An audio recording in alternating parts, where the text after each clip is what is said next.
A Constituição originária de Israel não previa um Estado religioso, portanto, você tinha garantias que eram dadas à população árabe. Até hoje você tem partidos árabes representados no parlamento israelense, mas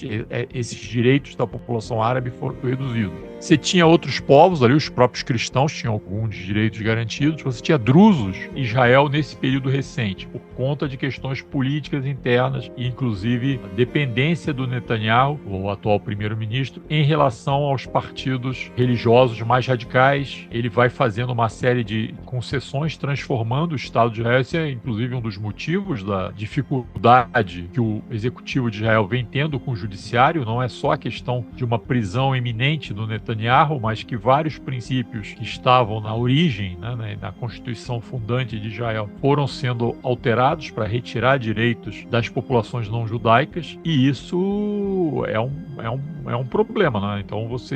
na concepção original, se poderia pensar em um Estado com todos esses setores representados. O Estado teria que ser um Estado naturalmente laico, mas essa dependência dos partidos religiosos e também a questão que foi propalada muitas vezes de que a população árabe, em Israel crescia a uma velocidade maior do que a população judaica, portanto manter a democracia implicaria em algum momento assumir que Israel poderia ter um governo dos partidos árabes. Até para evitar isso, eles começaram a tomar uma série de medidas restritivas, e hoje a solução que foi negociada lá no final dos anos 70, e que, enfim, essas negociações vieram depois daqueles embates iniciais, avançaram nos anos 80 e 90, foi essa solução de dois estados, um estado palestino e um estado judeu. Só que, por motivos políticos, o atual governo de Israel não aceita essa solução, Então está tentando de toda forma implodir esses acertos que foram feitos lá atrás, inclusive com a intermediação do governo da Noruega, se eu não me engano, por pressão inclusive dos próprios Estados Unidos e também com a participação dos egípcios de alguma forma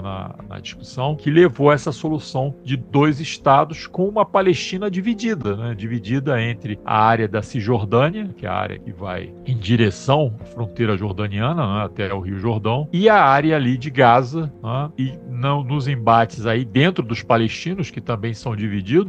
a área de Gaza acabou controlada pelo Hamas, que é um grupo palestino que é diferente da OLP, que foi quem fez os acordos originários. É uma história confusa de povos múltiplos e politicamente divisões que inviabilizam muita coisa também. Saber administrar isso realmente é uma coisa bastante complicada, e mais ainda o que você perguntou, que é quem é que tem razão aí. Eu acho que o que pode fazer essa leitura histórica e aí cada um faça a sua avaliação. A questão que eu acho que é fundamental hoje é que diplomaticamente se toma em consideração o acordo de partilha que criou o Estado de Israel lá em 48, aprovado pela ONU, e se toma em consideração os acordos que foram feitos com a ideia de dois estados na região, que está sendo violado. Então